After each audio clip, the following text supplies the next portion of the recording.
Take that, DeWanna. Take that. Take that.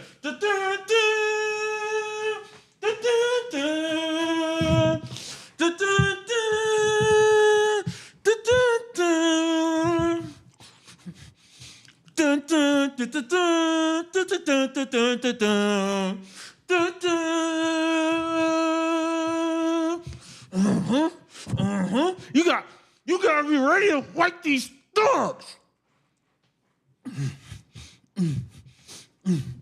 Hey, man, what's up with all these hoodlums and thugs? The Phoenix Mercury just attempted to turn a professional basketball game into an absolute street fight, and they ended up getting completely humiliated on national television. If you tuned into the highly anticipated matchup between the Indiana Fever and the Mercury, you did not see a standard game of hoops.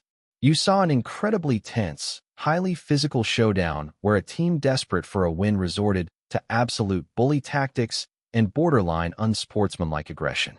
But instead of folding under the pressure, Caitlin Clark put on her superhero cape, dismantled their defense, and the entire Indiana roster proved they will not be intimidated by anyone. You are locked into WNBA Verdict, the absolute authority on the hidden agendas, massive rivalries, and raw truth of professional basketball. Smash that subscribe button, hit the like, and let's expose exactly how the Phoenix Enforcers got completely embarrassed on their own floor. To truly understand how sweet this victory was, you have to look at the absolute disaster that was the first 10 minutes of this game. The first quarter was a massive, glaring indictment of head coach Stephanie White's offensive schemes. You possess a roster featuring Caitlin Clark, Aaliyah Boston, and Kelsey Mitchell, yet you somehow managed to score an incredibly pathetic 6 total points in an entire quarter. It was a complete, unmitigated offensive failure that should have the front office seriously questioning the sideline leadership. If the Indiana Fever were playing any other competent team in the league, they would have been blown out by 30 points before the halftime buzzer even sounded. The team was drowning, the offensive sets were broken, and Stephanie White's job security was flashing bright red. But then, number 22 decided she had seen enough. In the second quarter, Caitlin Clark officially took the entire franchise and put it directly on her back. While Kelsey Mitchell was struggling through an awful 3-4-10 shooting slump and relegated to the bench, Clark went into absolute takeover mode. She began pulling up from deep Baghdad, dropping an effortless 15 points in the second quarter alone, and orchestrating brilliant assists to completely erase the massive deficit. She single-handedly revived the offense, tied the game, and actively saved her head coach from enduring one of the most embarrassing... The Phoenix Mercury. What is going on? We gotta throw the Hadoukens. Hit that Floyd Mayweather shoulder roll. That Floyd Mayweather. What's going on? Are we basketball or thugs? We got to get into it, man. Caitlin Clark destroyed the hoodlum gangbangers. Phoenix Mercury, led by DeWanna, the gang member Bonner, the scammer. We got to get into Caitlin Clark destroying and embarrassing that ass. Welcome to Keep the Vision. Make sure you like, comment, subscribe. Share the channel. Hit that blowout losses of the season. But while Clark was desperately trying to orchestrate the offense, the front court was dealing with some incredibly frustrating inconsistencies. We have to have a brutally honest conversation about Aaliyah Boston. You are operating under a massive, multi-million-dollar contract, yet you are repeatedly missing wide-open, point-blank layups. She finished 2-4, 9 from the floor, and half of her attempts were inexplicably from the three-point line.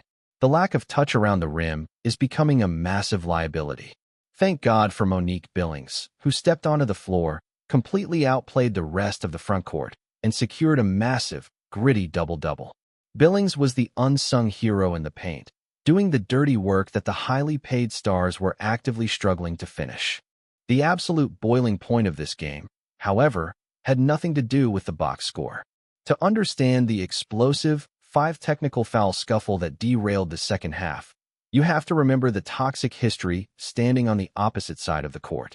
DeWanna Bonner began the 2025 season with the Indiana Fever, finessed the front office, complained about the environment, and forced a highly controversial trade that ultimately landed her in Phoenix. She essentially cashed massive checks before completely bailing on the locker room. There is an immense amount of deep, personal bad blood between Bonner and the core Indiana roster, and all of that suppressed hostility violently exploded onto the hardwood. It started when Clark and Bonner got heavily tangled up during a highly physical possession.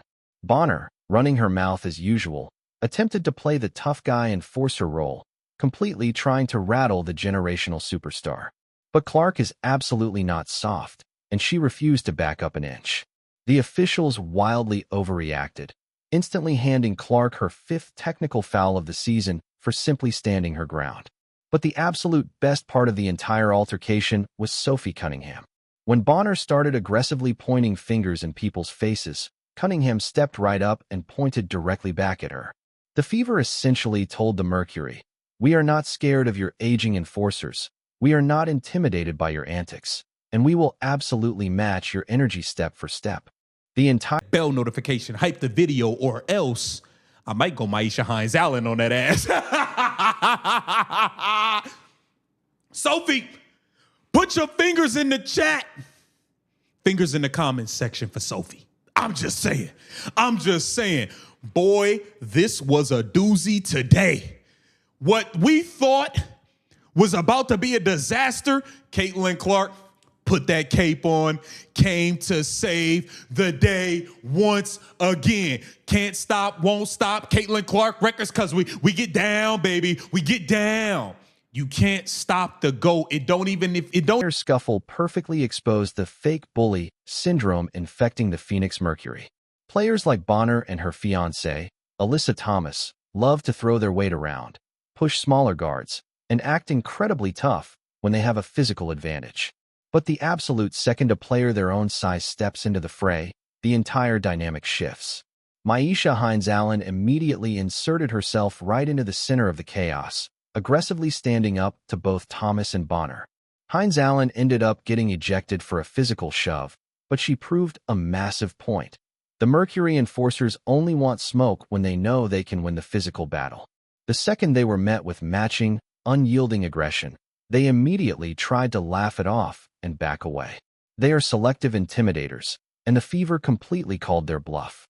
The absolute, undeniable reality of why the Phoenix Mercury were so visibly frustrated and desperate to start a physical altercation is incredibly simple.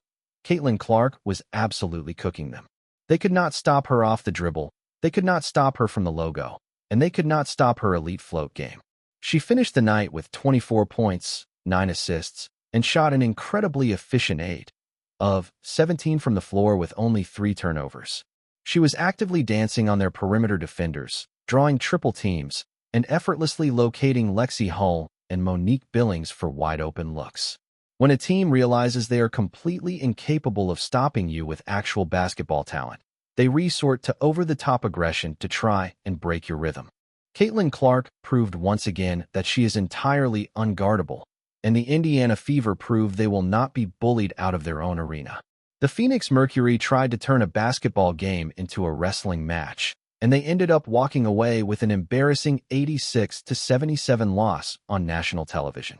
These two teams are going to face off again on Wednesday, and you better believe the bad blood is going to spill completely over into the rematch. Drop your absolute most honest thoughts in the comments below. Did the referees completely lose control of the game? And is Caitlin Clark's technical foul count becoming a problem? Make sure you hit that subscribe button, and I will see you all in the very next video.